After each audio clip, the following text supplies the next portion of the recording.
38वां ज़बूर।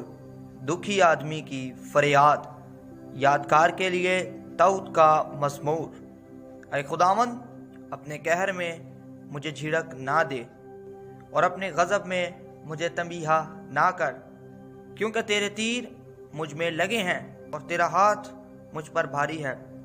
तेरे कहर के सबब से मेरे जिस्म में सेहत नहीं और मेरे गुनाह के बायस मेरी हड्डियों को आराम नहीं, क्योंकि मेरी बदी मेरे सर से गुजर गई और वो बड़े बोझ की मानित मेरे लिए नहायत भारी है।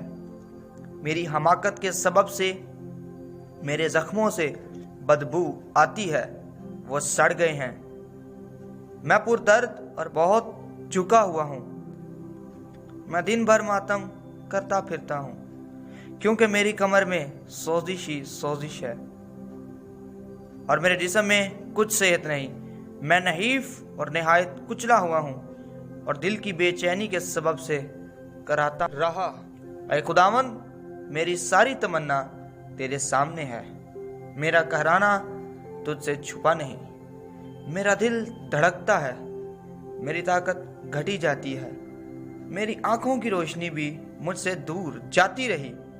मेरे अजीज और दोस्त मेरी बला में अलग हो गए और मेरे रिश्तेदार दूर जा खड़े हुए।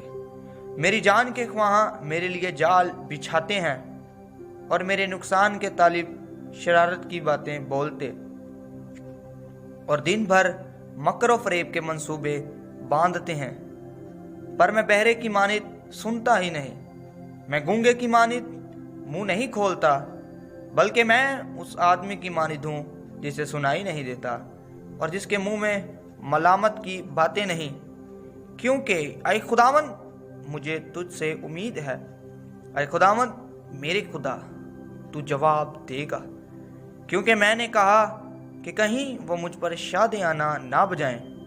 जब मेरा पाँव फिसलता है तो वो मेरे खिलाफ तकब्बुर करते हैं, क्योंकि मैं गिरने ही को हूँ और मेरा गम बराबर मेरे सामने है, इसलिए कि मैं अपनी बदी को जाहिर करूँगा और अपने गुनाह के बायस गमगीन रहूँगा। लेकिन मेरे दुश्मन चुस्त और ज़बरदस्त हैं और मुझसे नाहक अदावत रखने वाले बहुत हो गए हैं। जो नेकी के बदले बदी करते हैं वो भी मेरे मुखालिफ हैं, क्योंकि मैं नेकी की पैरवी करता हूँ। ऐ खुदावंद, मुझे छोड़ ना दे। ऐ मेरे खुदा, मुझसे दूर ना हो। ऐ खुदावंद, ऐ मेरी निजात, मेरी मदद के लिए जल्दी कर। आमीन। यीशु जिंदा है, शैतान शर्मिंदा है।